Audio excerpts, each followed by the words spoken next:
इसमें हम लोग जो बात कर रहे थे, इसमें हम लोग बात करेंगे रिकॉर्डिंग ऑफ कन्फेशन। यहाँ पर क्या करते हैं, recording of confessions and statements. तो हम लोग बात करेंगे recording of confessions and statements. ये हो गया मामला, recording of confessions and statements. अब इसमें क्या क्या चीज़ें होती हैं, वन बाय वन थोड़ा चलिए रिकैप भी कर देते हैं। इसमें हम लोगों ने फर्स्ट पार्ट में ये डिस्कस किया था कि जहां पर अपराध रजिस्टर होता है, इसलिए लिखा गया था कि any magistrate of the district in which the information about the commission of an offence has been registered. तो जहां पर अपराध रजिस्टर किया गया है या किया जा चुका है में, चाहे वहां पर उस मजिस्ट्रेट साहब को जुरिस्डिक्शन हो या मजिस्ट्रेट साहब को जुरिस्डिक्शन नहीं हो, बट ये मजिस्ट्रेट साहब जो होंगे ये रिकॉर्ड कर सकते हैं एनी कन्फेशन और statement made to him in the course of an investigation.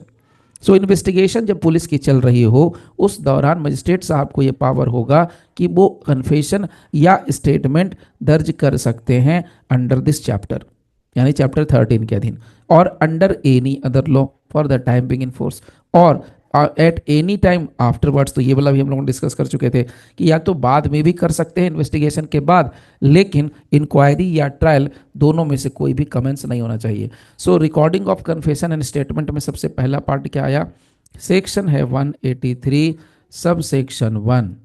इसमें सबसे पहले कहा किसके लिए, तो यहाँ पर कहता है एक मजिस्ट्रेट, एनी मजिस्ट्रेट।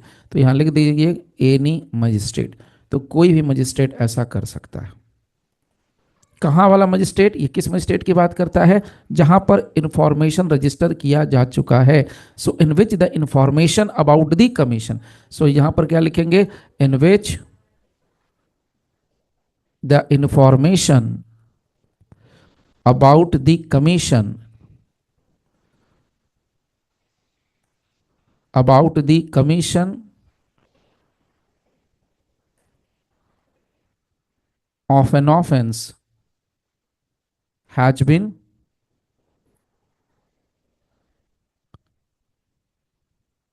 रजिस्टर्ड।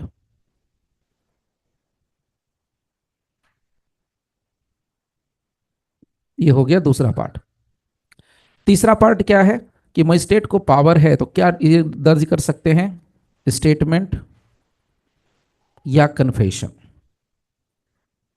दूसरी बात, इनके पास जुरिस्डिक्शन हो या ना हो।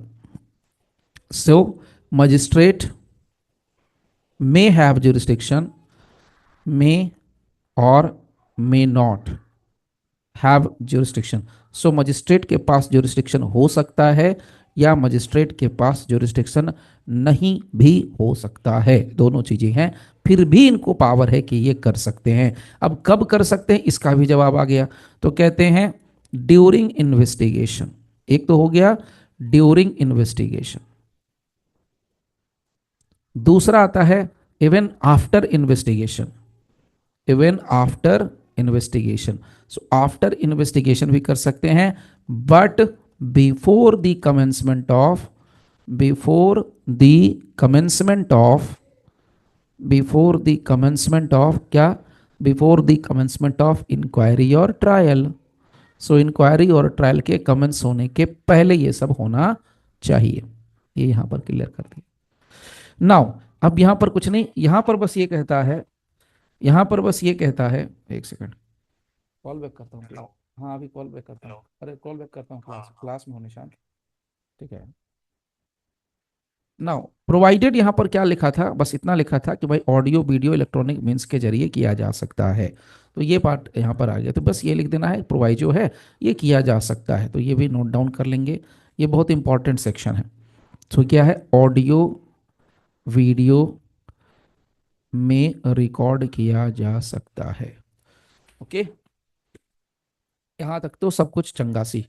इसके बाद क्या आता है, provided further that no confession shall be recorded by a police officer. तो कहते हैं कि अगर किसी पुलिस ऑफिसर को मजिस्ट्रेट का पावर दिया गया, इन मजिस्ट्रेट का power, police officer has the power किस चीज का power? Power of magistrate. So अगर पुलिस ऑफिसर को मजिस्ट्रेट का पावर दिया जा चुका है इन केस, तो उस कंडीशन में भी पुलिस ऑफिसर को अथॉरिटी नहीं है कि वो क्या कर सकता है, कन्फेशन रिकॉर्ड कर सकता है। बट क्या हो जाएगा, magistrate, police officer has the power of a magistrate but can not register. क्या नहीं रजिस्टर करेगा? Register the, what is the, confession. Confession record नहीं कर सकता है। यहाँ पर क्या लिखा है? सिर्फ कन्फेशन, तो कन्फेशन तक की बात है, ये कन्फेशन दर्ज नहीं कर सकता। अब यहाँ पर टेक्निकल मुद्दा ये निकलता है, क्या स्टेटमेंट दर्ज कर सकता है? तो हाँ, स्टेटमेंट पुलिस वाला दर्ज कर सकता है। ये फर्स्ट सबसेक्शन क्लियर करता है। इससे रिलेटेड जो सवाल था वो मैंने आपको शेयर कर दिया था कि क्या एक पुलिस वाले को अगर पावर मिल जाता है, can a police officer conferred with the powers of magistrate record confession? Yes of course. ऐसा नहीं कहना है, यहाँ कहना है no, not at all. Police वाला को अगर मजिस्ट्रेट का पावर मिल गया तो भी वो किसी भी हालत में कन्फेशन रिकॉर्ड नहीं करेगा, बट स्टेटमेंट रिकॉर्ड कर सकता है। Now coming to the next subsection 2। Subsection 2 में क्या है? इसमें बताया गया था कि मजिस्ट्रेट जो है रिकॉर्ड करने के पहले कुछ प्रोसीजर फॉलो करेंगे। सो यहाँ पर आया सेक्शन 183 सब सेक्शन 2 BNSS या सेक्शन 164 सब सेक्शन 2 CRPC। इसमें क्या कहा गया? मजिस्ट्रेट साहब उसको बताएंगे, क्या बताएंगे कि भाई तुम बाउंड नहीं हो कन्फेशनल स्टेटमेंट देने के लिए, और अगर तुम देते हो इस वार्निंग के बावजूद भी तो तुम्हारा जो कन्फेशन है वो एविडेंस के तौर पर तुम्हारे खिलाफ इस्तेमाल किया जा सकता है। तो ये मजिस्ट्रेट के लिए मैंडेटरी है, ये मजिस्ट्रेट के लिए कंपलसरी है ये बातें एक्सप्लेन करना। सो इट इज़ कंपलसरी, और इसे कर दिए इट इज कंपलसरी या मैंडेटरी भी लिख सकते हैं, फॉर द मैजिस्ट्रेट। ये मजिस्ट्रेट के लिए एकदम कंपलसरी होगा, ये मैंडेटरी होगा टू एक्सप्लेन 2 पॉइंट्स। 2 बातें एक्सप्लेन करना, टू एक्सप्लेन 2 पॉइंट्स। 2 बातें। पहला पहला क्या? The first one, first one कहता है ही इज नॉट बाउंड, ही का मतलब अक्यूज्ड, he is not यानी accused is not bound to make such confession, so confession देने के लिए वो बाध्य नहीं है, number 1। Number 2, such confession may be used as evidence, may be used as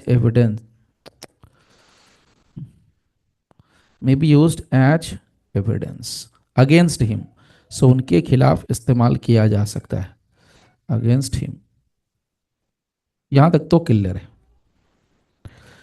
now अब यहां पर एक दूसरा पार्ट बड़ा क्लियर आना चाहिए, जो हम लोग यहां पर डिस्कस करते हैं उसको भी समझते हैं। क्वेश्चन ये निकलता है, what are the procedural safeguards to be caused by the magistrate? क्या क्या वो प्रोसीजरल सेफगार्ड्स हैं जो कि मजिस्ट्रेट के तरफ से आना चाहिए, या मजिस्ट्रेट को उसको इंश्योर करना है कि ये प्रोसीजरल सेफगार्ड फॉलो हर हालत में करना है तो करना है। तो ये सेक्शन किसके बारे में बात कर रहा है? मजिस्ट्रेट पर फोकस करता है। याद कीजिए हम लोग इन्वेस्टिगेशन में है, इन्वेस्टिगेशन करना पुलिस का काम है, मजिस्ट्रेट का काम नहीं है। बट ड्यूरिंग इन्वेस्टिगेशन पुलिस क्या क्या कर सकती है? तो ड्यूरिंग इन्वेस्टिगेशन पुलिस मजिस्ट्रेट के पास पहुंच के उस बंदे को प्रोड्यूस कर सकती है और कर सकती है, या रिक्वेस्ट कर सकती है मजिस्ट्रेट को कि जनाब इसका कन्फेशन रिकॉर्ड कर लें, ही इज इंटरेस्टेड, और ये अपने मन से वॉलंटियरली चाहता है कि मैं अपना कन्फेशन दर्ज कराऊं। Okay, so what are the procedural safeguards? फिर से रिपीट कर रहा हूं, procedural safeguards to be ensured by the magistrate. तो यहां पर क्या है, मजिस्ट्रेट को यह बात रिकॉर्ड में रखनी पड़ती है कन्फेशन रिकॉर्ड करने के पहले कि उसके पास इस बात के लिए पक्के प्रमाण होने चाहिए, पक्का सेटिस्फेक्शन होना चाहिए कि जो बंदा कन्फेशन करने आया गया है या जिस बंदे को कन्फेशन के लिए लाया गया है वो कन्फेशन वॉलंटियरली होना चाहिए। और ये बात मजिस्ट्रेट साहब उससे पूछेंगे आफ्टर मेकिंग क्वेश्चंस या आफ्टर क्वेश्चनिंग हिम। ये हो गया पार्ट यहां पर। ओके, तो यहां पर इंश्योर क्या करना है? इंश्योर क्या करना है? पहला कि जो कन्फेशन है वो वॉलेंटरली होना चाहिए। So confession must be voluntarily, confession must be voluntarily, वो होना चाहिए। दूसरा मैनर, कन्फेशन कैसे रिकॉर्ड होगा, तो कहते हैं कि अक्यूज्ड पर्सन का जो कन्फेशन रिकॉर्ड होगा वो as per section 316, as per section 316 BNSS के अकॉर्डिंग होगा। ठीक है, यहां पर क्लियर करा है इन्होंने, यहां लिखते भी हैं। सी देखिए, any such confession shall be recorded in the manner provided in section 316 for recording the examination of an accused person and shall be signed by the person making the confession। और sign कौन करेगा, जो confession करेगा वो sign करेगा। And the magistrate shall make a memorandum at the foot of such record to the following effect. तो ये memorandum में लिखेगा, शॉर्ट में ये पूरी बात मेंशन करेगा। तो यहाँ पर दो बातें फिर से कही गई कि जो भी कन्फेशन करेगा उसको साइन करना पड़ेगा as per section 316 of the BNSS। तो प्रोविजन यही है। क्लियर। तो देखिए क्या क्या प्रोविजन है यहाँ पर, चलिए बात करते हैं प्रोसीजर। तो देखिए मैं एक एक चीज़ और थोड़ा सा शेयर कर देता हूँ। यहाँ से हम लोग पहले इसको देखते हैं 316। मैं इसके लिए एक और निकाल लेता हूँ अलग से फाइल। क्या है भाई, 316 देखिए, record of examination of accused, record of examination of accused. So accused का एग्जामिनेशन उसको कैसे रिकॉर्ड करते हैं, तो अक्यूज्ड का एग्जामिनेशन जैसे रिकॉर्ड करते हैं सेम प्रोविजन यहां पर कन्फेशन रिकॉर्ड करने के लिए आएगा। ठीक है, तो चलिए अब आते हैं अपने मुद्दे पर वापस। तो उसमें क्या क्या चीजें होंगी, जो प्रिसाइडिंग ऑफिसर होगा यानी जो प्रिसाइडिंग जज होंगे या जो प्रिसाइडिंग मजिस्ट्रेट होंगे वो रिकॉर्ड करेंगे एग्जामिनेशन, यानी कि जो पूछा गया है सो कॉल्ड अपना अक्यूज से, वो सारी बातें जो सवाल पूछा गया उसका आंसर रिकॉर्ड करेंगे। वो जो क्वेश्चन आंसर सेशन चलेगा वो अक्यूज्ड के लैंग्वेज में अक्यूज से पूछा जाएगा, अक्यूज्ड के लैंग्वेज में अक्यूज से ही पूछा जाएगा। यदि ये व्यवहारिक नहीं हुआ, यदि ये प्रैक्टिकेबल नहीं हुआ, तो उस रिकॉर्ड को उसको लैंग्वेज में, कोर्ट की लैंग्वेज में रिकॉर्ड किया जाएगा और उसको बाद में पढ़ के सुनाया जाएगा। तो उसको लिख कर पढ़ के सुनाया जाएगा, दिखाया जाएगा और फिर उससे साइन भी कराया जाएगा। तो ये प्रोसेस होता है। और प्रोसेस क्या है, सेक्शन 316। तो याद रखिएगा यहां पर कुछ नहीं है, 183 में कुछ नहीं है। 183 में तो बस कहता है कि हाँ क्या कैसे करना है, तो ये कह दिया कि हाँ भाई करना है तो रिकॉर्ड करना है। तो रिकॉर्ड कैसे करेंगे कन्फेशन, तो रिकॉर्ड करने का कन्फेशन तरीका है 316 में। तो 316 में जैसे करता है वैसे करना है, वही बात है। और साथ में मेमोरेंडम में नीचे ये लाइन मेंशन कर देनी है। तो signing of confession by accused, confession shall be signed by the person, कौन करेगा, अक्यूज पर्सन। और मजिस्ट्रेट वहां पर मेमोरेंडम बनाएंगे जब वहां पर कन्फेशन खत्म हो जाएगा। इसको ऐसे समझिए, देखिए मान लीजिए कन्फेशन, ये A4 साइज का, ये लीगल साइज का पेपर है, यहाँ पर कन्फेशन खत्म हो गया अक्यूज पर्सन का। उसके बाद जो जगह बच रही है इस जगह पर, एकदम सिंपल भाषा में बता रहा हूं, ये जो जगह प्लेस बच रही है उस जगह पर इनको करना है, क्या करना है, प्रोसेस। कौन सा प्रोसेस, प्रोसेस कन्फेशन के बाद साइन जो होता है वो दोनों पार्टी। तो आफ्टर दिस एग्जामिनेशन अब ये क्या होने वाला है, वहां पर साइन होगा। So confession shall be signed by the person making it. तो जिसने दिया वो पार्टी यानी जो अक्यूज है उसका साइन होगा, एंड अक्यूज का साइन होगा। और मजिस्ट्रेट साहब क्या करेंगे, यहां पर मेमोरेंडम लिखेंगे। मेमोरेंडम में क्या होता है, मेमोरेंडम में कुछ नहीं, एक ही लाइन लिखा हुआ है कि भाई मैं मजिस्ट्रेट हूँ, मेरा पोस्ट ये है, मेरा नाम ये है, और मैं दैट, ये बात मैंने उसको एक्सप्लेन करके बताया है कि अक्यूज जो है वो कन्फेशन करने के लिए बाध्य नहीं है, लेकिन अगर वो कन्फेशन करता है उस कंडीशन में वो कन्फेशनल स्टेटमेंट उसके खिलाफ एविडेंस के तौर पर इस्तेमाल किया जा सकता है। And I believe that his confession, and I believe that his confession was voluntarily made. और हम इस बात को मानते हैं कि उसका जो कन्फेशन है वो वॉलेंटरली किया गया है। हम ये मानते हैं। And it was taken in my presence and hearing, तो वो मेरे द्वारा हियरिंग में लिया गया है, मेरी उपस्थिति में लिया गया है और उसको पढ़ के सुना के बताया गया है, और उसके बाद उसने कहा कि सही है, तब उसने साइन बनाया। दैट इज द पार्ट, ये सारा पार्ट यहाँ पर मेंशन करना पड़ेगा। This is the theory. ठीक है, तो कन्फेशनल स्टेटमेंट रिकॉर्ड करने की प्रक्रिया सेक्शन 316 बीएनएस में दी गई है। Now coming to the next. अब यहां तक तो हो गया कन्फेशन, कन्फेशन 4 तक, यहां कहानी खत्म हो गई कन्फेशन की। अब देखिए क्लियर कट बात करता है स्टेटमेंट की। क्या बोलते हैं? एनी स्टेटमेंट अदर देन ए कन्फेशन। सो कन्फेशन को छोड़कर कोई भी दूसरा बयान, अब कन्फेशन की हम बात ही नहीं कर रहे हैं, हम कन्फेशन छोड़ के किसी दूसरे स्टेटमेंट की बात कर रहे हैं, बयान की बात कर रहे हैं। एक सेकंड होल्ड करना जरा, कहते हैं सबको थे। सबसेक्शन 5 बड़ा इंटरेस्टिंग पार्ट कहता है कि एनी स्टेटमेंट अदर देन ए कन्फेशन, यानी कन्फेशन को भूल जाइए, बाकी कोई भी स्टेटमेंट जो अगर हमारा 183 के सबसेक्शन 1 के तहत अगर रिकॉर्ड किया जा रहा है, तो यहां पर कह रहे हैं तो अगर ऐसे रिकॉर्ड किया जाता है तो शैल be recorded in such manner here in provided for the recording of evidence. ये क्लियर कर लीजिए। तो इसमें दो बातें हैं, यहां पर एकदम साफ सुथरे शब्दों में समझिए, यानी दोनों के लिए दो तरीके अपनाए जाते हैं। अगर कन्फेशन रिकॉर्ड करना है मजिस्ट्रेट साहब को, तो सेक्शन 316 के साथ आपको चलना पड़ेगा, और अगर स्टेटमेंट रिकॉर्ड करना है तो जैसे एविडेंस रिकॉर्ड किया जाता है बस वही प्रोसेस यहां पर फॉलो किया जाएगा। वेरी सिंपल, कुछ नहीं करना है। So recording of evidence is in the opinion of a magistrate best fitted to the circumstances of the case and the magistrate shall have power to administer oath. अब यहां पर यह भी क्लियर कर दिया है कि मजिस्ट्रेट जो है ओथ पावर, ओथ को एक्सरसाइज कर सकता है, नहीं ओथ के लिए बोल सकता है to the person whose statement is so recorded. अब एक छोटा सा सवाल मेरा यहां पर आप लोगों के लिए है, अगर आंसर दे सकें तो दीजिए। इसमें ये मेरा सवाल है कि जो कन्फेशन रिकॉर्ड होता है अक्यूज का, क्या वो कन्फेशन ओथ पर रिकॉर्ड होता है या बिना ओथ के रिकॉर्ड होता है? कैसे रिकॉर्ड होता है, यानी शपथ पूर्वक लिया जाता है ऑन ओथ या बिना ओथ के? ये मेरा सवाल है, इसका जवाब आप आराम से दे सकते हो, देख लेना, समझ लेना, फिर आप बाद में बता देना। हाँ जी सर। बिना ओथ के सर, बिना कैसे? ओथ के, बिना ओथ के? बिना ओथ के किया। हाँ जी। बिना ओथ के किया जाता है, ओके। बट बिना ओथ के जो बयान है, ठीक है, बहुत अच्छी बात है, बट बिना ओथ के जो होता है उसकी भी इतनी अहमियत होती है कि बंदा इस स्टेटमेंट से पीछे हट नहीं सकता है। Now coming to the next. अब आइए यहाँ पर सेक्शन 183 का सब सेक्शन 6 है, उसका क्लॉज ए है। अब इसमें क्या लिखा है वो समझिए, वही पुरानी कहानी है।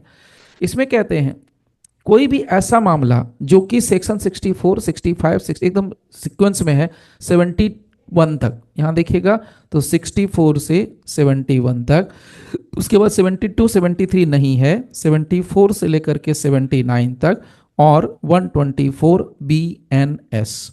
यहां पर कहते हैं कि वैसे मामले जो सेक्शन 64 से लेकर 71 बीएनएस के अंदर फॉल करता है, या 74 से 79 के अंदर फॉल करता है, या सेक्शन 124 बीएनएस के अंदर फॉल करता है, the magistrate shall record the statement of the person against whom such offence has been committed. क्या लिखा कि जो मजिस्ट्रेट साहब हैं वो रिकॉर्ड करेंगे बयान, यहां पर स्टेटमेंट है, अब कन्फेशन की कहानी खत्म है। So the statement of the person against home, जिसके खिलाफ ये अपराध किया, यानी मतलब किसका? विक्टिम का बयान, पीड़िता का बयान। सो यहां पर against whom such offence has been committed in the manner specified in subsection 5। तो सबसेक्शन 5 में जो तरीका, तो सबसेक्शन 5 में क्या तरीका बताया गया है बयान दर्ज करने के लिए? यानी पीड़िता का अगर बयान दर्ज होगा तो कैसे होगा? ये सवाल पूछता है, 2 नंबर का पूछता है भारत। तो 2 नंबर का सवाल ये पूछेगा कि भाई ये किस तरीके से, क्या मैनर है इसको लिखने का, या किस तरीके से रिकॉर्ड किया जाएगा। तो इसका मैनर क्या है? 183 का सबसेक्शन 5 है। तो जिस तरीके से एविडेंस रिकॉर्ड किया जाता है उसी तरीके से विक्टिम का बयान भी दर्ज किया जाएगा as soon as the commission of the offence, जब भी पुलिस के नोटिस में आएगा। बस छोड़ दीजिए। अब उसके बाद ये सब प्रोवाइजो में सिंपल बात है कि महिला होगी तो महिला के उपस्थिति में होगा। उसके अलावा यहाँ पर कह दिया कि वैसे मामले जिसमें दंड जो है 10 साल तक के लिए होता है, या 10 साल से ऊपर की सजा होती है, या जिसमें आजीवन कारावास की बात होगी, या जिसमें मृत्यु दंड की बात होगी, तो मजिस्ट्रेट जो है स्टेटमेंट ऑफ द विटनेस, क्या लिखते हैं कि shall record the statement of witness bought before him by the police officer. तो ये भी कर दिया। उसके बाद एक और प्रोवाइजो कहते हैं सिंपल, प्रोवाइडेड ऑल्सो दैट यदि पर्सन जिसने स्टेटमेंट दिया है वो टेम्पररली या परमानेंटली मेंटली या फिजिकली डिसेबल है तो इंटरप्रेटर की मदद लेंगे, स्पेशल एजुकेटर की मदद लेंगे। ठीक है, सो यहां पर क्लियर है और कुछ नहीं करना है। जब मामला बड़ा होगा तो क्या लिखते हैं, the statement of the witness, the statement of the witness bought before him by the police. हम उसका ही बात कर रहे हैं जब पुलिस जो है पकड़ करके मजिस्ट्रेट के सामने लेके आती है तब। लास्ट यहां पर प्रोवाइजो, इसमें क्या कहता है, सी देखिए कितने प्रोवाइजो पहले मैं आपको बता देता हूं। ये हो गया फर्स्ट प्रोवाइजो, ये सेकंड प्रोवाइजो, ये third proviso and this is the fourth proviso. So provided also that if the person making this statement is temporarily और परमानेंटली इल, तो उस केस में क्या होगा, इलेक्ट्रॉनिक मीडियम्स इस्तेमाल होंगे, ऑडियो वीडियो इलेक्ट्रॉनिक मीन्स इस्तेमाल होंगे, प्रेफरेबली बाई मोबाइल फोन्स। तो ये यहां पर क्लियर है। अब आते हैं इसके नेक्स्ट पार्ट पर। नेक्स्ट पार्ट में क्या निकल के आता है, देखिए नेक्स्ट पार्ट में बड़ा सीधा सा फंडा आता है कि भाई 183 की बात कर रहे हैं, स्टेटमेंट की बात कर रहे हैं, कन्फेशन की बात कर रहे हैं, तो यहां पर ये सबसेक्शन क्लॉज नंबर बी क्या कहना चाहता है। क्लॉज नंबर बी कहता है कि स्टेटमेंट जो आपने क्लॉज नंबर ए के तहत रिकॉर्ड किया है उसमें वो कोई टेम्पररली परमानेंटली मेंटली या फिजिकली डिसेबल है, उसको कंसीडर किया जाएगा। Shall be considered statement in leave of examination in chief, यानी एग्जामिनेशन इन की चीफ की जगह उसी को हम कंसीडर कर लेंगे examination in chief in section 142 of the BSA भारतीय साक्ष्य अधिनियम। तो यहाँ सच मेकर का can be cross examined on such statement. मतलब सीधा सा फंडा ये है कि अगर कोई पर्सन टेम्पररी तरीके से या परमानेंटली मेंटली या फिजिकली डिसेबल है तो उसके लिए कहते हैं कि उसको हम क्या करेंगे, उसके बयान को हम एग्जामिनेशन इन चीफ वाला बयान मानेंगे और उसको एग्जामिनेशन इन चीफ मानते हुए कोर्ट में उसका दोबारा से एग्जामिनेशन इन चीफ नहीं होगा, सीधे उसका क्रॉस एग्जामिनेशन किया जा सकता है या उस स्टेटमेंट के आधार पर क्रॉस एग्जामिनेशन हो जाएगा। तो मतलब ये बहुत बड़ी बात है कि पुलिस के सामने हो रहा था ऐसा पहले बयान, अब यहां पर मजिस्ट्रेट के सामने जो बयान दिया है, 2 बार होता था ना, तो मजिस्ट्रेट के सामने जो बयान दिया वो एग्जामिनेशन इन चीफ कंसीडर हो रहा है। अब उसके बाद उसको किसी तरीके से दोबारा एग्जामिनेशन इन चीफ देने की जरूरत नहीं है, अब सीधे सीधे क्या हो जाएगा, एग्जामिनेशन इन चीफ के बाद का स्टेज है क्रॉस एग्जामिनेशन, तो क्रॉस एग्जामिनेशन करना है। Now coming to the next subsection 7 last, magistrate recording a confession और statement under this section shall forward it to the magistrate जिसको जुरिस्डिक्शन है। तो भैया क्या कहते हैं कि अगर कोई मजिस्ट्रेट जिसको जुरिस्डिक्शन नहीं था उसने बयान दर्ज कर लिया, कन्फेशन दर्ज कर लिया, तो वो उस मजिस्ट्रेट के पास उसकी पूरी कॉपी भेज देगा, ट्रांसफर कर देगा, भेज देगा, फॉरवर्ड कर देगा। जो मजिस्ट्रेट इस मामले की सुनवाई करेगा, ट्रायल करेगा, इंक्वायरी करेगा, उसके पास ये फॉरवर्ड कर देगा। दिस इज द पार्ट जो कि सबसेक्शन 7 में कही गई है। ओके, चलिए अब आगे बढ़ते हैं। नाउ नेक्स्ट, ये हमारा हो गया मामला यहां पर 183 का मामला कंप्लीट। इसको यहां पर हम लोग कर सकते हैं स्टॉप। देखिए medical examination of victim of rape, इसमें क्या मुद्दा आता है, इसमें मुद्दा ये है कि जो रेप पीड़िता है उसका मेडिकल एग्जामिनेशन कराने की बात होती है। तो ये क्या कहते हैं, during the stage when an offence of committing rape और attempt to commit rape is under investigation. क्या लिखते हैं, during the stage when an offence of committing rape और attempt to commit rape is under investigation. तो या तो जहां पर रेप कमिट हो चुका है या जहां पर रेप का प्रयास किया गया है, अटेम्प्ट लिया गया है, इट इज प्रोपोज्ड, जहां पर यह है कि भैया ऐसा कुछ मामला है, तो उसमें जो पीड़िता होगी उसका जो मेडिकल एग्जामिनेशन होगा उसके लिए क्या प्रोसेस है। तो यहां पर बहुत क्लियर कहा है कि क्या प्रोसेस है। देखिए प्रोसेस कहता है कि एग्जामिन्ड, यहां पर है examined bye A medical expert, such examination shall be conducted by a registered medical practitioner। तो वो जो है उसका मेडिकल एग्जामिनेशन होगा मेडिकल एक्सपर्ट के जरिए और वो रजिस्टर्ड मेडिकल प्रैक्टिशनर चाहिए। एक होता है रजिस्टर्ड और एक होता है अनरजिस्टर्ड, तो रजिस्टर्ड मेडिकल प्रैक्टिशनर होना चाहिए। और खास के कहता है कि वैसा हॉस्पिटल जो सरकार रन करती हो, यानी सरकारी हॉस्पिटल का डॉक्टर होना चाहिए रजिस्टर्ड, या लोकल अथॉरिटी का होना चाहिए रजिस्टर्ड डॉक्टर। अगर इन दोनों में से कोई नहीं मिलता है तो उसमें कहते हैं any other registered medical practitioner चलेगा। लेकिन इसमें क्या बात कही गई है, कंसेंट होना चाहिए, यानी जो पीड़िता है उसका कंसेंट होना चाहिए। So with the consent of such woman woman और ऑफ ए पर्सन कॉम्पिटेंट जो है कंसेंट देने के लिए। अगर कोई मान ली कि छोटी बच्ची के साथ कांड हो गया, रेप हो गया, तो वैसे मामले में उसके गार्जियन कंसेंट देते हैं।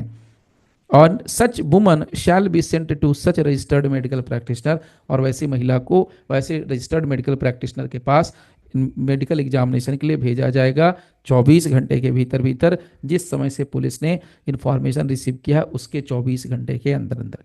अगर आज इंफॉर्मेशन रिसीव किया तो आज 24 घंटे के अंदर अंदर उसका मेडिकल एग्जामिनेशन होना ही होना है। कौन करेगा? तो सरकारी डॉक्टर करेगा, हॉस्पिटल का, सरकारी हॉस्पिटल का, या लोकल अथॉरिटी का सरकारी डॉक्टर करेगा, या अगर दोनों में से कोई अवेलेबल नहीं तो कोई भी रजिस्टर्ड मेडिकल प्रैक्टिशनर कर सकता है। ये यहाँ पर मामला आ गया। क्लियर? अब चलिए आगे, यहाँ देखिए और नेक्स्ट पार्ट। तो जब रजिस्टर्ड मेडिकल प्रैक्टिशनर जब करेगा उसका एग्जामिनेशन तो उसमें क्या क्या चीज़ें आएंगी? ये कम से कम चीज़ें रहनी ही रहनी है। नाम पता महिला का, उसका एज, उसका मटेरियल क्या लिया गया, डीएनए प्रोफाइलिंग वगैरह, इंजूरी है तो कोई, उसका मेंटल कंडीशन क्या है, अदर मटेरियल पर्टिकुलर्स जो रीजनेबल है। Report shall state precisely the reason for each conclusion. आप अगर डॉक्टर हैं और आप किसी नतीजे पर पहुंच रहे हैं तो आप क्यों इस नतीजे पर पहुंचते हैं वो कारण बताइए। अगर डॉक्टर साहब कहते हैं कि नहीं इसके साथ रेप कमिट नहीं हुआ है तो बताइए क्यों नहीं हुआ है। अगर आप कहते हैं हुआ है तो भाई कैसे हुआ है, मतलब बताना पड़ेगा कि रेप हुआ है तो ज़बरदस्ती वाला रेप वाला कोई सिंबल है, कुछ ऐसा पहचान है, वो सारी चीज़ें क्लियर बतानी पड़ेंगी।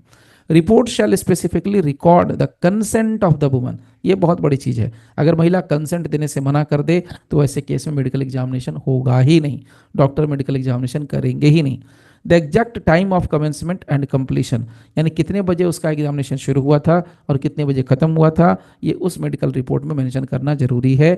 और रजिस्टर्ड मेडिकल प्रैक्टिशनर 7 दिन के अंदर अंदर रिपोर्ट को फॉरवर्ड कर देगा किसको? आईओ को, जो उस मामले की सुनवाई कर रहा है, यानी सुनवाई इन द सेंस इन्वेस्टिगेशन कर रहा है। Nothing in this section shall be constitute as rendering lawful any examination without the consent और of any person competent to give such consent on her behalf. So इस section में कोई भी ऐसी बात नहीं कही गई है जिसका हम ये मतलब निकाल लें कि भाई लॉफुल एग्जामिनेशन के लिए कंसेंट नहीं दिया गया था। देखिए सीधी सी बात है कि कंसेंट दिया तो कंसेंट माना ही जाएगा, ये बात आती है। एग्जामिनेशन का मतलब क्या है तो वो यहाँ पर बता दिया, सेक्शन 51 में जो मतलब है वही मतलब। तो इसमें कुछ करने के लिए है ही नहीं, सीधा सा फंडा है, मेडिकल एग्जामिनेशन किसका होना है? रेप विक्टिम का होना है। अब यहां से थोड़ा सा और अलर्ट रहने की जरूरत होती है 185 से। अब कैसे कैसे अलर्ट रहना वो भी बताऊंगा, क्यों रहना है वो भी बताऊंगा। देखिए इसको पहले शुरू करने के पहले इसको मैं यहां से कर देता हूं स्टॉप।